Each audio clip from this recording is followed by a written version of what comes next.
gambaran awal dari data yang kita himpun itu seperti apa. Nah, kemudian di dalam menghimpun data tentunya nanti akan menjumpai suatu data yang nilainya itu tidak wajar atau nilainya itu jauh di bawah dari kelompok-kelompok nilai yang sudah dikumpulkan atau jauh di atasnya. Nah, itu disebut sebagai outlier. Nah, capaian pembelajaran yang ingin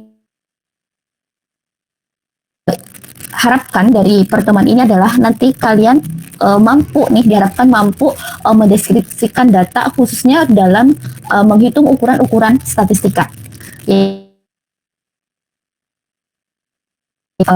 Penentuan atau pendeteksi outlier ataupun data pencilan. Nah, kita masuk kepada materi yang pertama, yaitu berkaitan dengan ukuran pusat data. Nah, ukuran pusat data dalam statistika itu ada 3. Yang pertama adalah rata-rata, kemudian yang kedua median atau nilai tengah, kemudian yang ketiga adalah modus.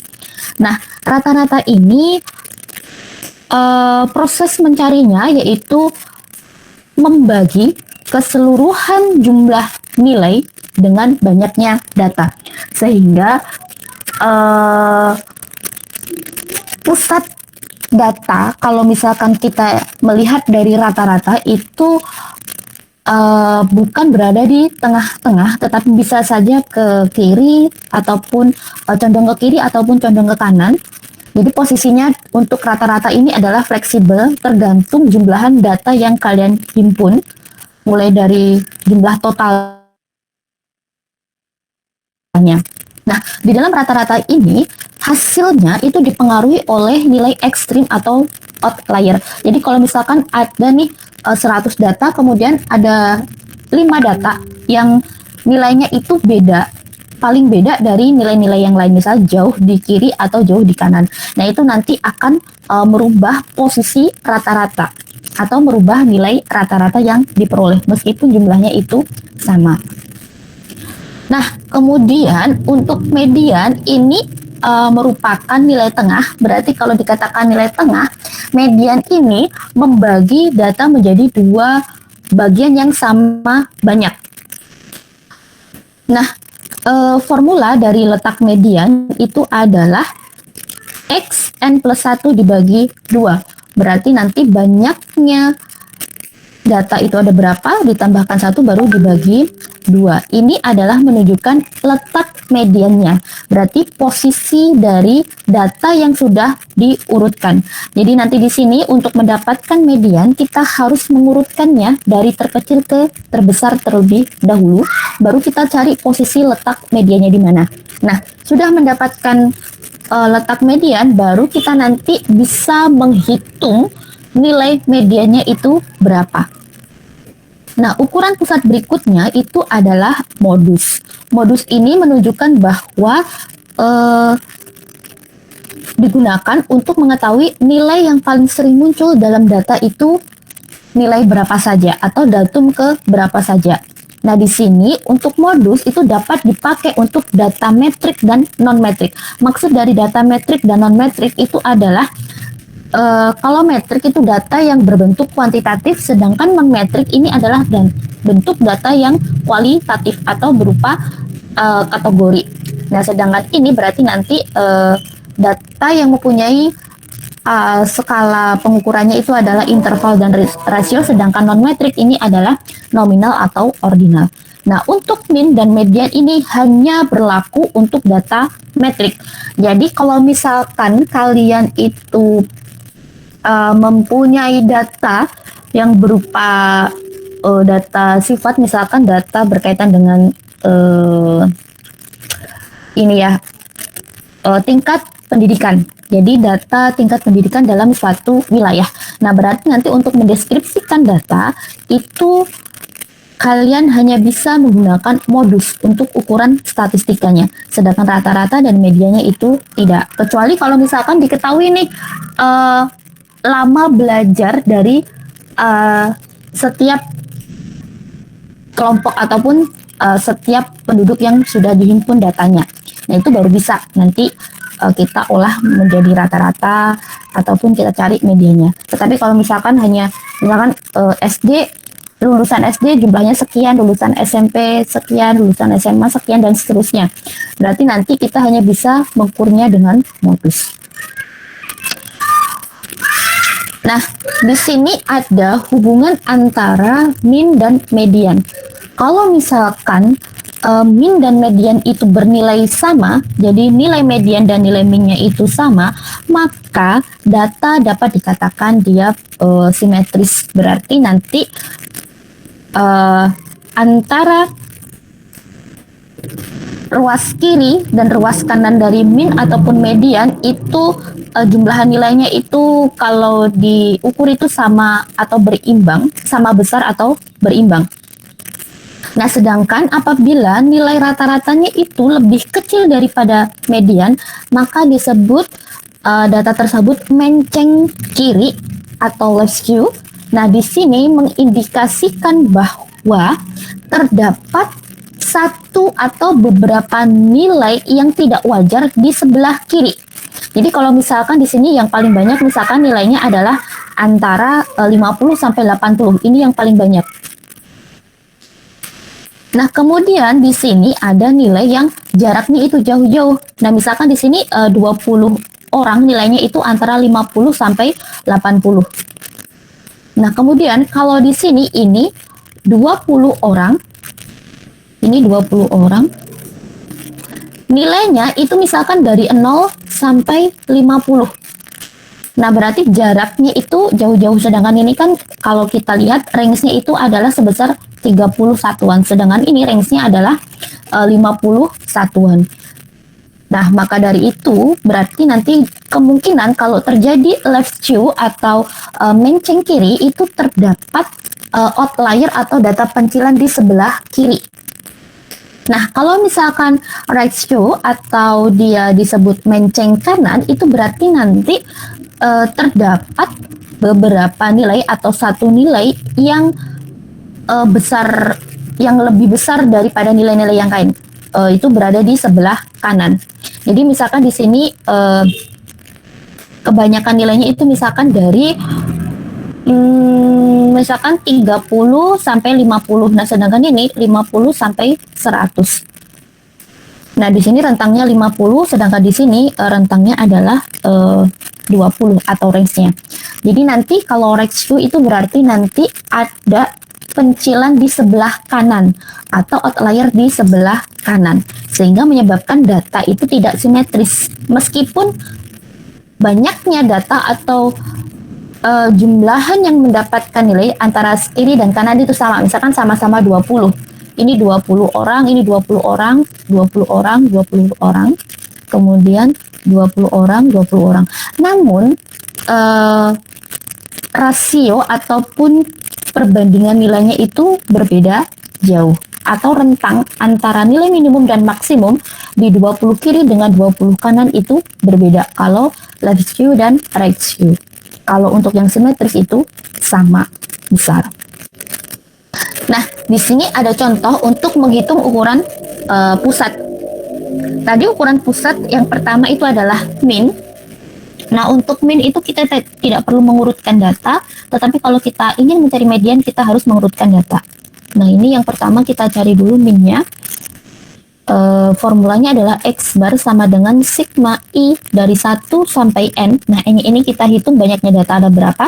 1, 2, 3, 4, 5, 6, 7, 8, 9, 10, 13.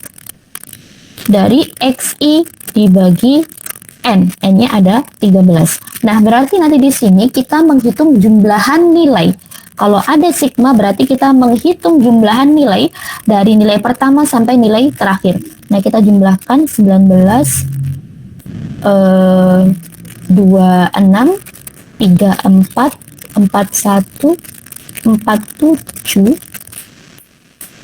52, 61, 69, 78, 88, 97, 107 dibagi 13. Nah, ini nanti hasilnya berapa? 13. Yang paling mendekati itu adalah 8, sekian gitu ya. 8, Ini 104, kalau sisanya berarti 30. Nah, berarti nanti 8,2 sekian. Nah, ini adalah hasil rata-ratanya.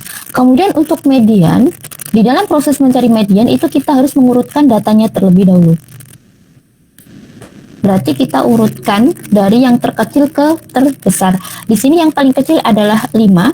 Berarti nanti 5, 6, kemudian 7-nya sebanyak 2 kali, 8-nya 2 kali, 9-nya ada 4. Nah, berarti ini 10, berarti 10-nya ada 3. Nah, kemudian baru kita mencari letak mediannya itu ada di mana. Letak median.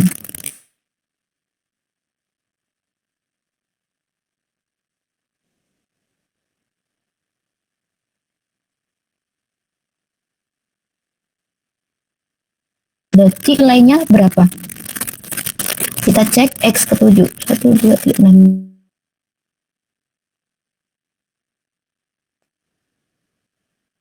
Bernilai 9. Nah, kalau misalkan data yang kalian himpun itu adalah data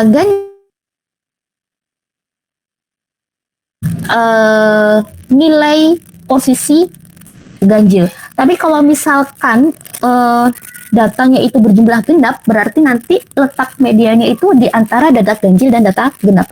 Kalau misalkan jumlahnya itu adalah 14, berarti nanti datanya itu nilai medianya itu adalah X7 ditambah X8 dibagi 2. Berarti posisinya itu adalah di X7,5. Kalau misalkan N-nya itu adalah 14. Nah, berikutnya di sini adalah modus. Modus itu tadi menunjukkan nilai yang paling sering muncul.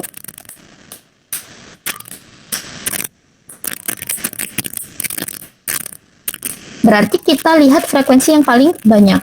Nah, 5 itu ada 1, 6 juga 1, 7 ada 2, 8 ada 2, 9 itu 4, 10 itu 3. Berarti modusnya adalah 9 di dalam data ini. Nah, kalau misalkan terdapat nilai, misalkan begini ya, kemudian 10 itu frekuensinya 4, misalkan 7-nya itu 1. Berarti nanti modusnya itu adalah 9 dan 10.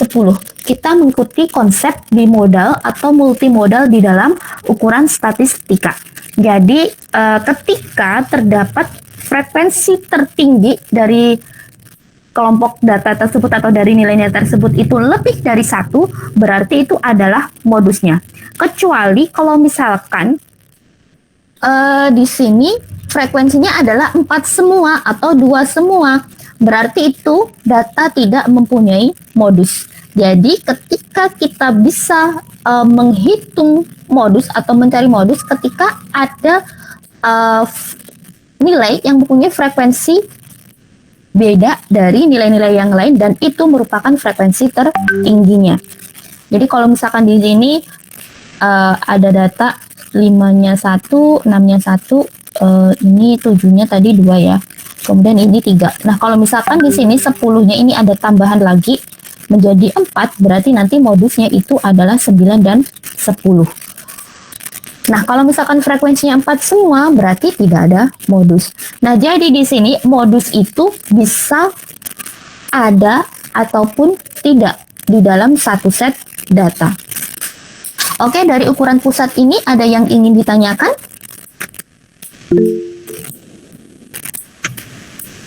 Ya, silakan. Itu untuk modus itu ada maksimalnya Bu? Mungkin maksudnya kayak 50% dari total data atau maksudnya jika yang beda cuma maksudnya yang itu semuanya 4, kemudian yang satu hanya 1 itu apakah boleh berarti yang 4-4-nya modus? Oke, kalau misalkan di sini ada frekuensi, ini datanya adalah misalkan 5, 1, 6 sampai 10 ini 4 semua gitu ya? Iya Bu. Itu berarti ada modus karena masih ada frekuensi yang paling kecil. Jadi kalau misalkan di dalam data itu frekuensi dari nilai 1 sampai nilai terakhir itu sama semua, berarti itu tidak ada modus. Jadi intinya kalau misalkan ada yang beda 1, yaitu kalau misalkan yang beda itu frekuensinya banyak dan dia itu nilainya lebih dari satu, nah itu masih dianggap sebagai modus karena ada satu nih yang nilainya yang frekuensinya itu lebih rendah daripada nilai-nilai yang lain. Seperti itu, Mas. Baik, Bu. Terima kasih banyak, Bu. Oke, yang lainnya bagaimana? Dari saya belum ada, Bu. Oke. Bisa dilanjutkan di berikutnya, yaitu berkaitan dengan ukuran letak atau lokasi.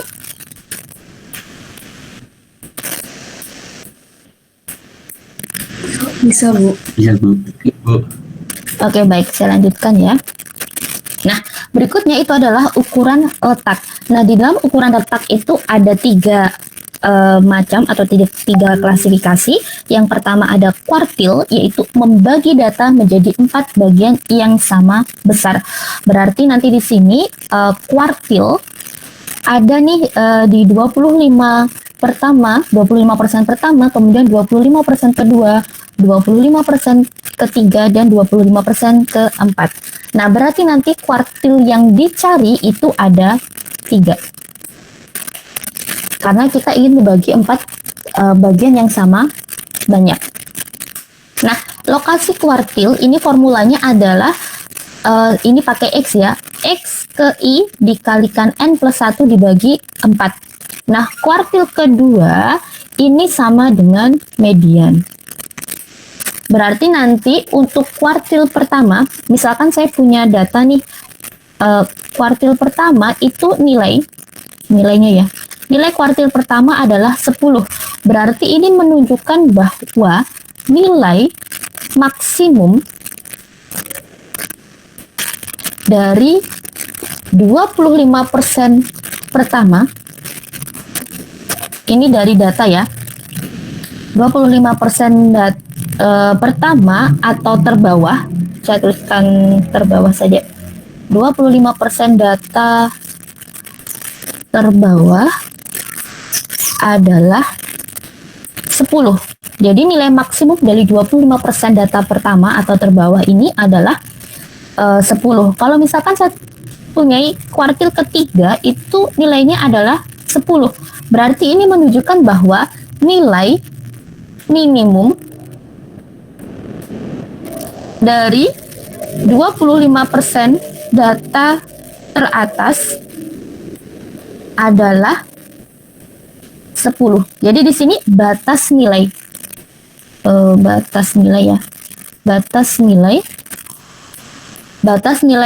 kalau kuartil pertama itu adalah batas nilai maksimum, sedangkan kalau kuartil ketiga itu adalah batas minimum.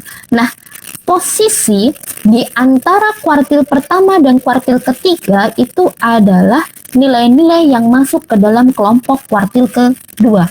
Berarti nanti di sini kuartil kedua itu banyak data itu adalah 50%. Dengan proses pembagian berarti posisi tengah-tengah itu yang membagi 25% sama banyak. Nah, sedangkan untuk desil itu adalah membagi data menjadi 10 bagian yang sama besar. Nah, di sini berarti desilnya itu ada 9. Jadi desil 1, desil 2, dan seterusnya sampai desil 9.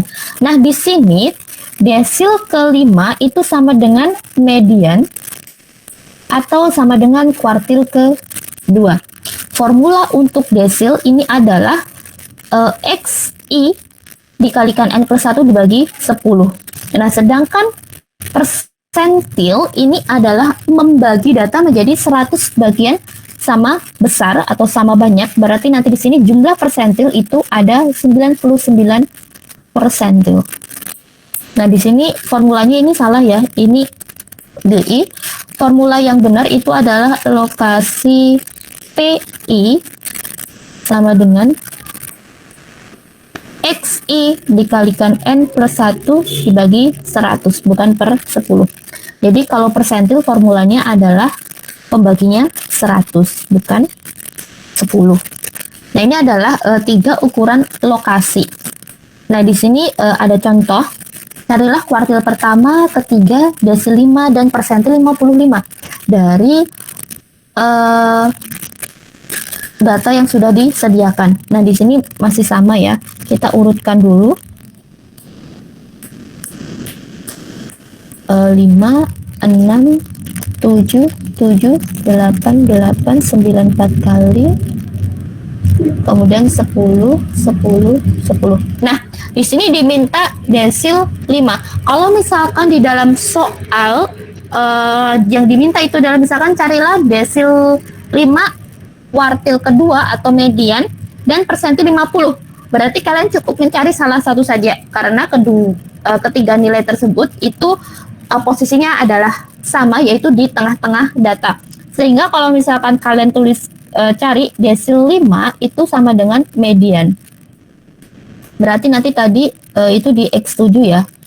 Berarti bernilai 9. Nah, desil 5 itu berarti X ke 5 dikalikan 13 plus 1 bagi 2. Nah, di sini dibagi 10.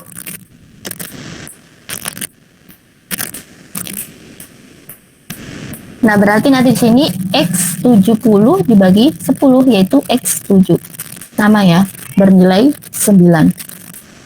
Nah, di sini kita cari untuk kuartil pertama itu adalah X1 dikalikan 14 per 2 per 4. Berarti nanti di sini X3,5. Berarti nanti di sini cara mencarinya itu adalah X3 ditambah X5 dibagi 2. Berarti nanti di sini 7 ditambah 7 dibagi 2, hasilnya adalah 7. Ini adalah nilai kuartil pertama. Nah, gimana kalau misalkan saya punya contoh hasil letak, ini contoh ya, contoh baru. Letak kuartil pertama itu adalah X3,25. Ini misalkan misal ya. Nah, kalau misalkan kalian mencari nilainya itu tidak bisa langsung X3 ini X4, X3 ditambah X4 dibagi 2. Ini nggak bisa, karena apa? Posisi desimalnya atau posisi pecahannya itu adalah 1/4 dari antara data ketiga dan keempat. Berarti nanti cara mencarinya adalah X3 ditambah 0,25 dikalikan X4 dikurangi X3. Nah, berarti nanti di sini hasilnya itu berapa? X3 ditambah 0,25, misalkan di sini hasilnya adalah A. Nah, kalau misalkan kita pakai data ini ya berarti nanti hasilnya adalah 7,25. Kalau misalkan ini berarti hasilnya adalah tetap 7 karena 0,2 dikalikan 0. Jadi kalau misalkan ada letak kuartil pertama ataupun kuartil ketiga, ketika hasil desimalnya bukan 0,5, kita tidak bisa mencarinya dengan langsung seperti ini. Kita mencarinya adalah dengan cara seperti ini, menjumlahkan X ketiga dengan besarnya hasil desimal atau pecahan dikalikan dengan X atasnya dengan X yang dihasilkan ini. Karena di sini base-nya adalah X ketiga ya, 3,25. Berarti nanti yang menjadi dasarnya di sini adalah X3. Kemudian 0,25-nya ini yang masuk ke dalam proses perkaliannya. Nah, berikutnya itu adalah kuartil ketiga, berarti nanti X3 dikalikan 14 per 4. Berarti ini ya, X3,5 dikalikan 3 berarti X10,5. Nah, kalau hasilnya desimalnya 0,5 ya kita bisa langsung mencari X10 ditambah X11 bagi 2. Kita cek X10 dan 11. Berarti yang di sini. Ini kuartil ke-1, ini kuartil ke-3. Berarti nanti 9 plus 10 dibagi 2. Hasilnya adalah 9,5. Ini adalah nilai dari medianya. Sedangkan untuk letak medianya itu adalah X10,5.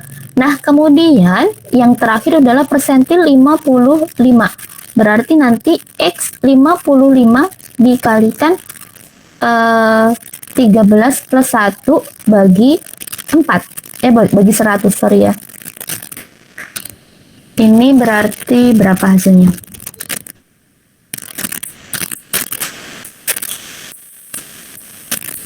(5,5) dikalikan X77. Nah, ini di sini nggak bisa ya. Hasilnya itu adalah X77. Sedangkan di dalam data, nilainya itu, atau banyak datanya itu hanya 13. Berarti, pada dasarnya, persentil ini dapat dicari dengan data yang digunakan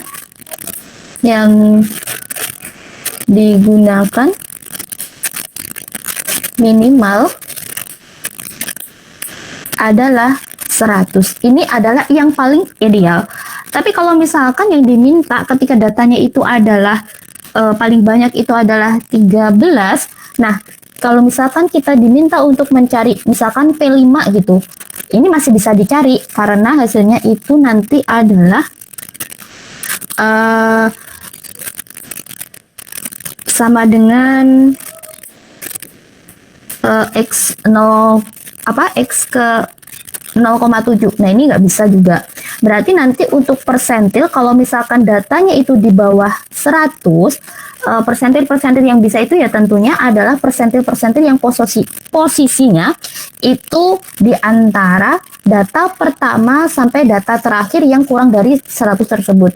Nah, karena di sini kalau kita mencari P55 berarti persentil ke 55. Sedangkan data yang dipakai itu adalah 13 banyaknya. Berarti ini nanti tidak ada nilainya. Ini persentil 55 itu tidak ada. Nah, kalau misalkan saya ingin mencari persentil 10. Berarti nanti X10 dikalikan 14 bagi 100. Nah, di sini adalah X 140 dibagi 100. Nah, ini baru bisa karena hasilnya adalah di antara data ke-1 sampai data ke-13.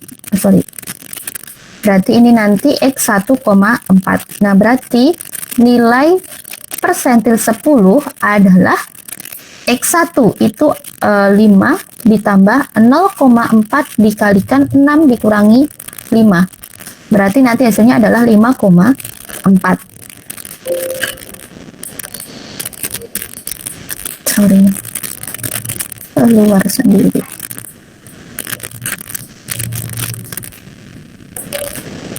Oke, ini adalah contoh perhitungan persentil ya. Jadi di dalam persentil itu idealnya harusnya datanya yang digunakan itu adalah minimal 100 karena kita ingin membagi data menjadi 100 bagian yang sama banyak. Jadi kalau misalkan datanya cuman di bawah 100 itu berarti nanti tidak semua persentil itu bisa dicari, hanya tertentu saja di mana posisi persentilnya yang masuk ke dalam area data tersebut atau masuk ke dalam banyaknya data tersebut. Nah, dari sini ada yang ingin ditanyakan?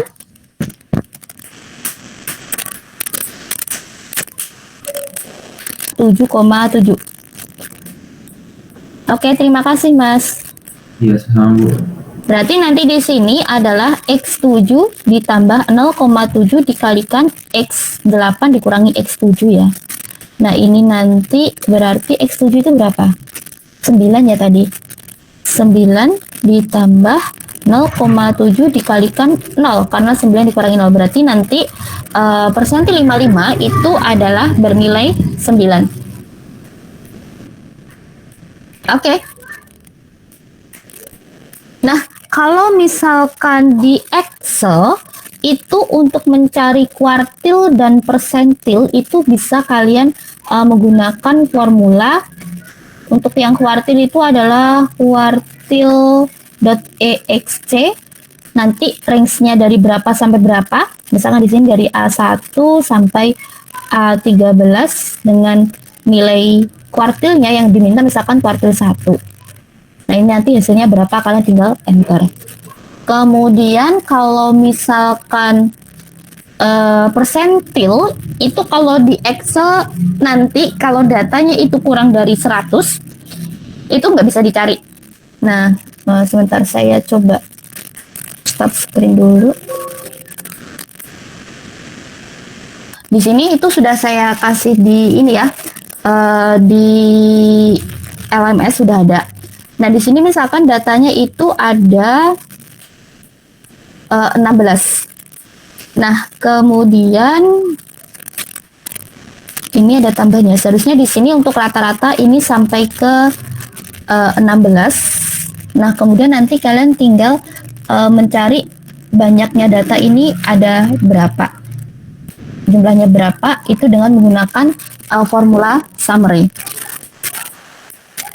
Nah, kalau di sini untuk modus di Excel nanti kalian bisa menggunakan mode multiple. Ada juga yang mode single atau yang mode biasa. Nah, ini untuk Office yang 2007 ke atas itu sudah ada fungsi mode multiple atau mode single ya. Jadi ada fungsi mode. Nah, di sini ada mode multiple, mode single. Nah, di sini diperuntukkan untuk yang di 2007 ke bawah kalau hanya mode saja. Nah, kalau di Office atasnya 2007 itu sudah ada yang mode single ataupun mode multiple. Nah, kalau misalkan kita menggunakan mode single berarti kita hanya mencari satu modus saja. Nah, di sini nilainya adalah 9, di mana ketika ada nilai yang sama,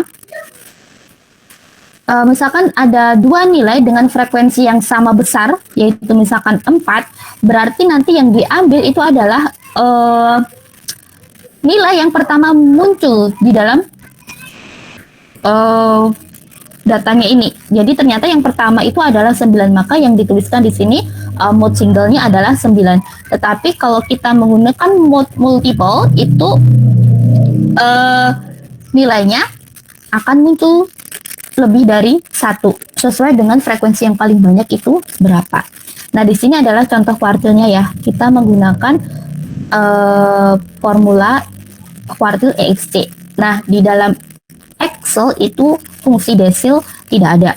Yang ada adalah hanya kuartil dan persentil saja. Nah, di sini untuk persentil kalau saya mau mencari misalkan persentil, nah di sini juga pakai EXC ya. Persentil dari datanya ini misalkan 7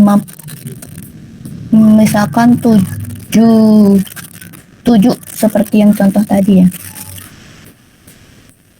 Nah, di sini nanti NA, karena data yang diminta itu kalau di dalam persentil harus minimal 100 kalau di Excel, tetapi kalau di manual itu pasti bisa dicari.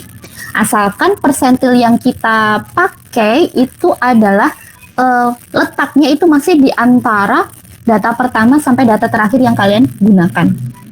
Nah, ini adalah contoh untuk ukuran letak. Dari sini ada yang ingin ditanyakan?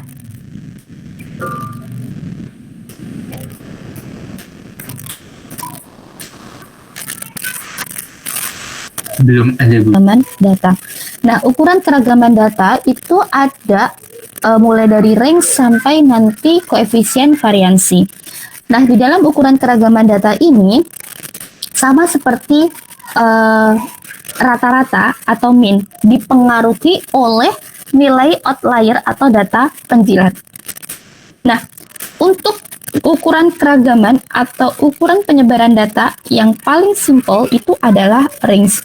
Nah, range ini digunakan untuk mengetahui jarak antara data terkecil dengan terbesar atau nilai maksimum dengan nilai minimumnya. Itu jaraknya itu seberapa. Nah, berikutnya yang menerapkan atau melibatkan kuartil itu adalah jangkauan antar kuartil atau biasa disebut JAK atau interquartile range atau IR. Nah, interquartile range ini formulanya adalah kuartil ketiga dikurangi kuartil pertama. Berarti ini untuk mengetahui rentang data dari kuartil pertama sampai kuartil ketiga. Itu ada berapa satuan rentangnya. Jadi di sini untuk range ataupun jangkauan antar kuartil ini bukan melihat ada berapa banyak anggotanya, tetapi untuk mengetahui jaraknya ya dari nilai A ke nilai B. Kalau range berarti dari nilai minimum ke nilai maksimum itu jaraknya ada berapa satuan. Kalau jangkauan antar kuartil ya berarti nanti jarak antara kuartil pertama dengan kuartil ketiga berapa. Nah, berikutnya itu adalah variansi dan simpangan baku. Nah, di sini variansi dan simpangan baku itu tentu juga dipengaruhi oleh nilai outlier atau data penyicilan. Karena apa? Di dalam formula variansi ataupun simpangan baku itu melibatkan rata-rata. Nah, di sini variansi ataupun simpangan baku ini adalah untuk mengetahui selisih kuadrat dari data dengan rata-ratanya. Jadi kalau misalkan semakin kecil standar deviasinya atau simpangan bakunya, maka antara data ke I dengan rata-ratanya itu semakin dekat, atau selisih kuadrat antara data ke I dengan rata-ratanya itu semakin kecil. Berarti nanti dapat mengindikasikan kalau standar deviasinya kecil atau simpangan bakunya itu kecil, berarti gambaran datanya itu menggambarkan bahwa data dari data 1 sampai data ke N atau data terakhir itu cenderung berdekatan jaraknya, tidak ada yang sangat jauh gitu rentangnya.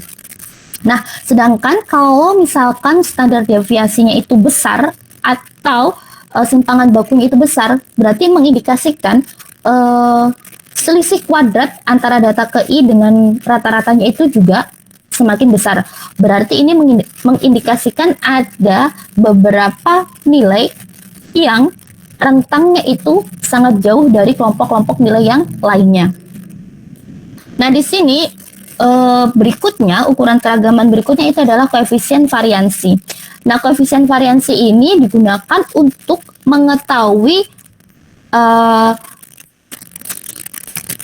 keragaman relatif dari data. Nah, biasanya koefisien variansi ini dipakai untuk membandingkan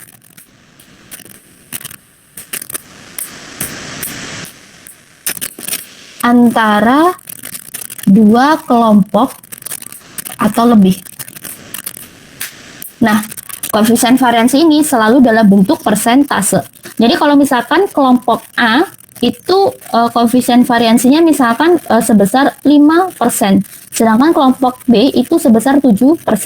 Nah, karena kelompok B ini koefisien variansinya lebih tinggi daripada kelompok A, maka kelompok B ini dapat dikatakan bahwa datanya lebih beragam daripada kelompok A. Jelas ya di sini, berarti kalau B-nya itu persentasenya lebih besar, berarti kelompok B ini mempunyai data yang lebih beragam. Berarti jarak antara nilai satu dengan nilai yang lain itu ada yang berjauhan. Sedangkan yang A ini dia cenderung homogen atau saling berdekatan. Ataupun kalau misalkan jaraknya itu enggak berjauhan, tetapi frekuensi dari masing-masing nilai itu misalkan cuma satu saja gitu. Misalkan nilainya dari 30 sampai 50. Nah, dari 30 sampai 50 itu misalkan 30 itu ada satu, kemudian 35 ada satu, dan seterusnya sampai 50. Nah, sedangkan di sini nanti kebanyakan ada yang angkanya itu kembar-kembar. Nah, di sini ada contoh untuk mengetahui ukuran sebaran data. Nah, di sini data yang dipakai masih sama seperti yang tadi ya. Nah, berarti nanti untuk yang pertama adalah range atau jangkauan. Berarti nanti di sini formulanya adalah X max dikurangi X min. Berarti nanti kita cari maksimumnya adalah 10, minimumnya adalah 5. Berarti nanti 10 kurangi 5, hasilnya adalah 5.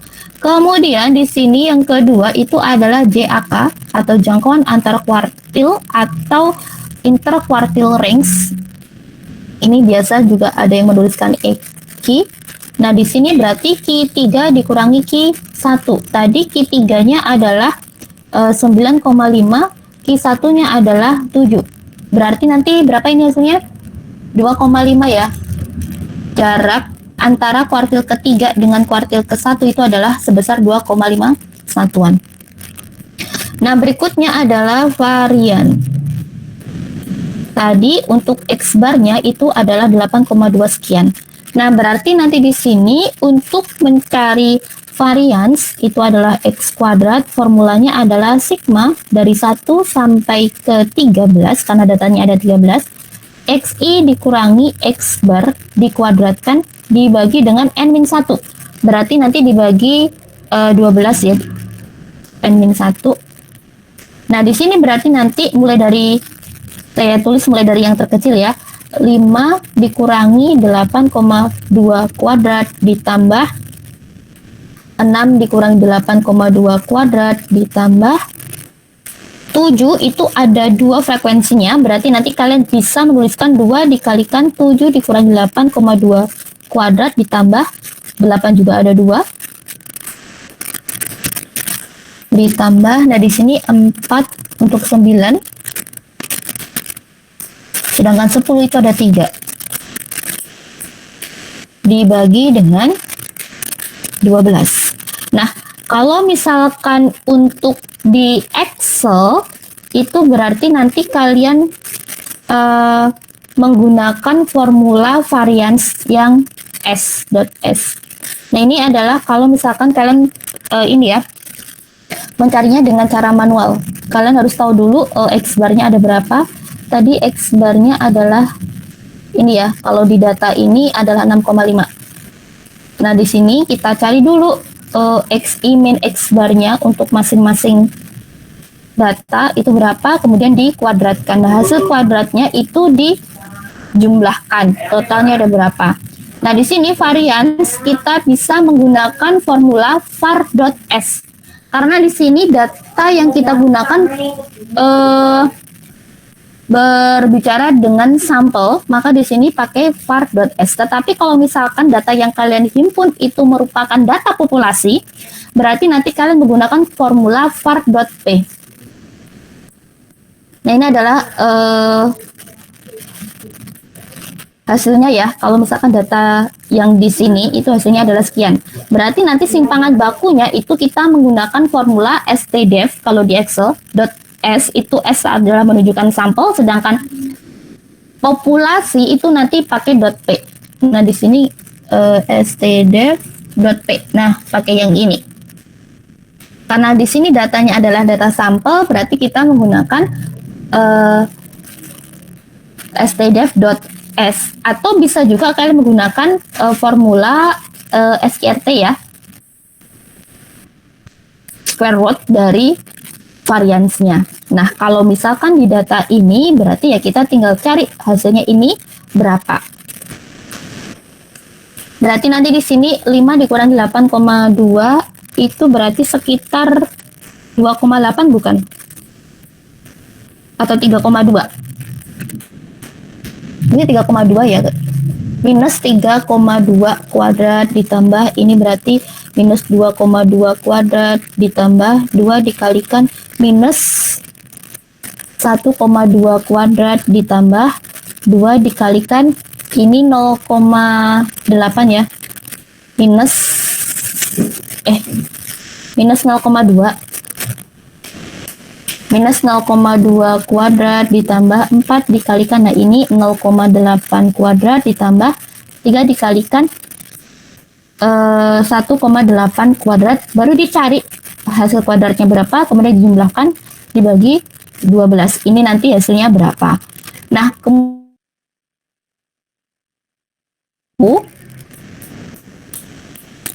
berarti hasilnya adalah akar dari S kuadrat. Ini nanti berapa. Kemudian yang keempat itu adalah koefisien variansi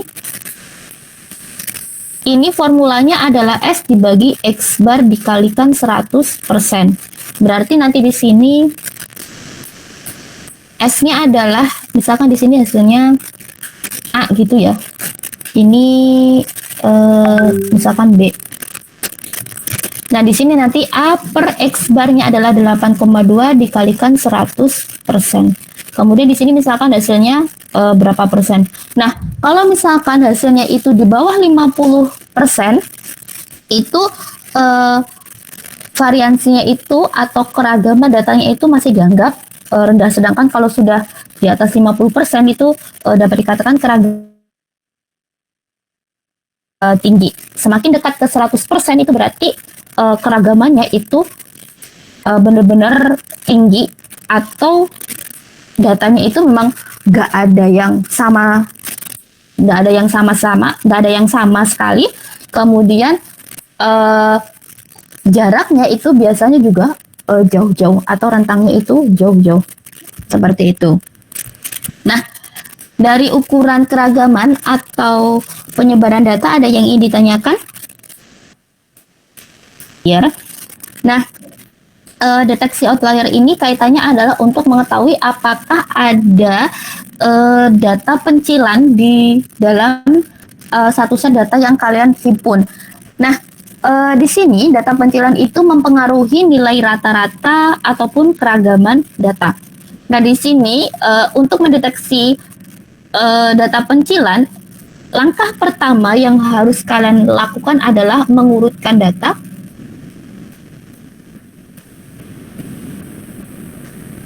dari terkecil sampai terbesar.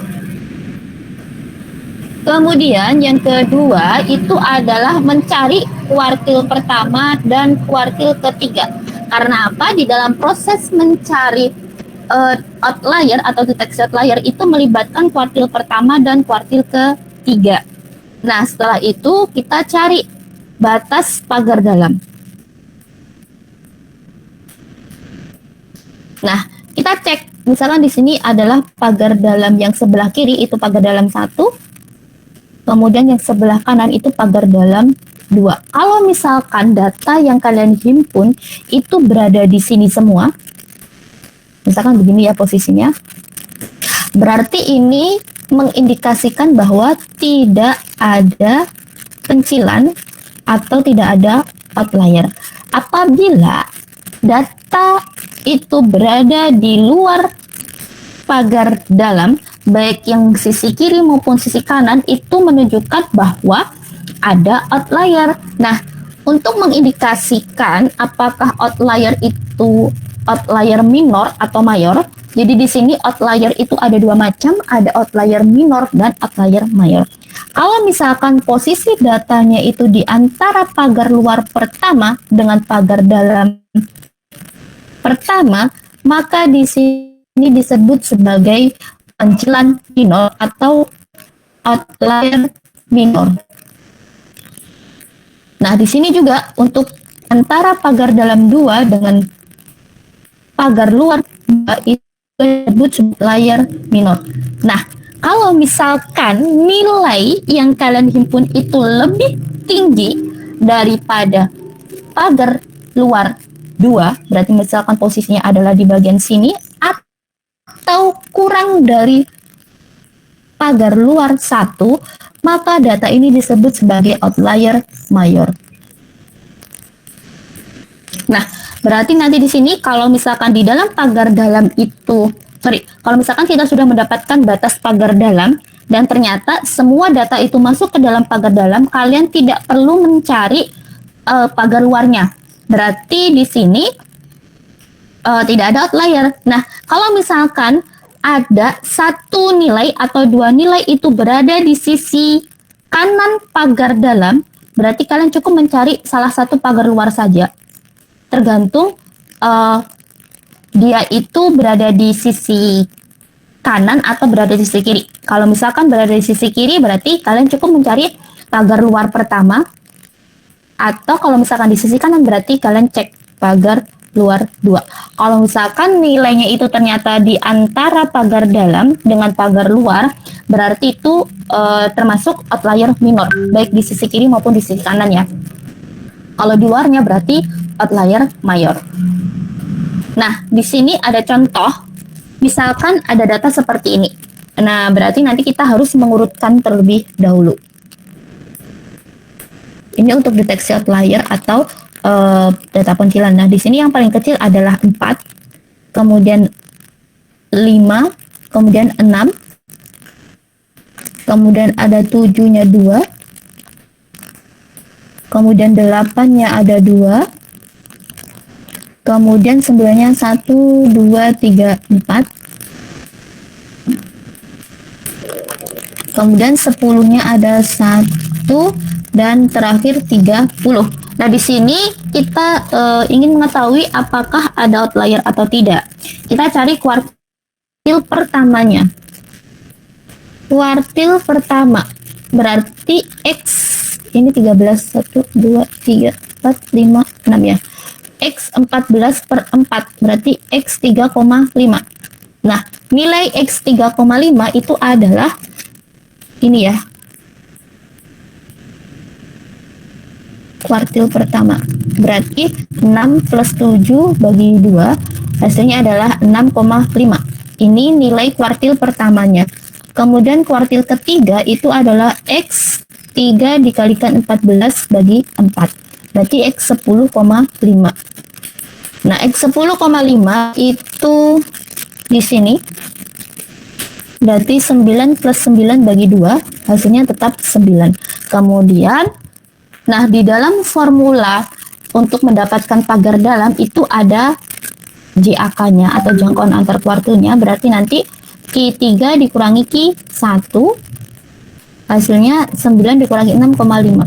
Ini 2,5 ya. Nah, baru yang ketiga kita mencari pagar dalam. Kita mencari pagar dalam yang pertama dulu.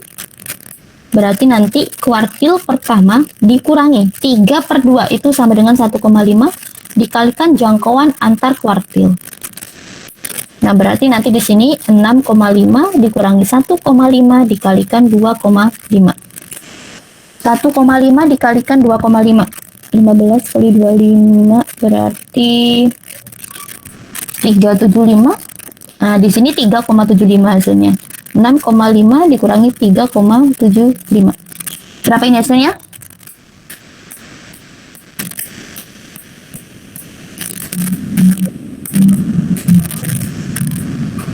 (2,75 ya. Ke 6,5 ya. Nah, di sini hasil untuk pagar dalam pertama itu adalah 2,75. Kita cek nilai yang berada di sisi kiri atau nilai minimumnya. Nah, nilai minimumnya ternyata lebih besar dari 2,75. Berarti yang berada di sisi kiri itu tidak ada outlier-nya. Nah, di sini untuk PD1 itu 2,75, sedangkan nilai yang paling rendah itu adalah 4. Berarti untuk sisi kiri aman. Kita cek untuk yang sisi kanan. Berarti PD2. Kuartil ketiga ditambah 1,5 dikalikan JAK. Berarti nanti kuartil ketiga adalah 9 ditambah 1,5 dikalikan 2,5. Ini 9 ditambah 3,75. Hasilnya adalah 12,75. Nah, ternyata di sini ada nilai yang berada di luar pagar dalam kedua sebesar 30. Nah, berarti nanti di sini untuk batas yang ada di dalam pagar dalam itu nilainya adalah 10. Berarti nanti 5, 6, 7-nya 2 kali, kemudian 9 4 kali. Nah, di sini ada nilai 30. Ini berada di luar pagar dalam 2. Disebut sebagai outlier. Kita cek dia ini outlier mayor atau minor. Berarti kita memerlukan cek pagar luar. Nah, pagar luar yang kita cek cukup satu saja, yaitu pagar luar 2. Karena di sini batas bawah atau nilai minimumnya tidak termasuk outlier. Kita tidak perlu mencari pagar luar duanya. Pagar luar 1. Nah, berarti di sini Q3 ditambah 3 dikalikan JAK. Berarti di sini 9 ditambah 3 dikalikan 2,5.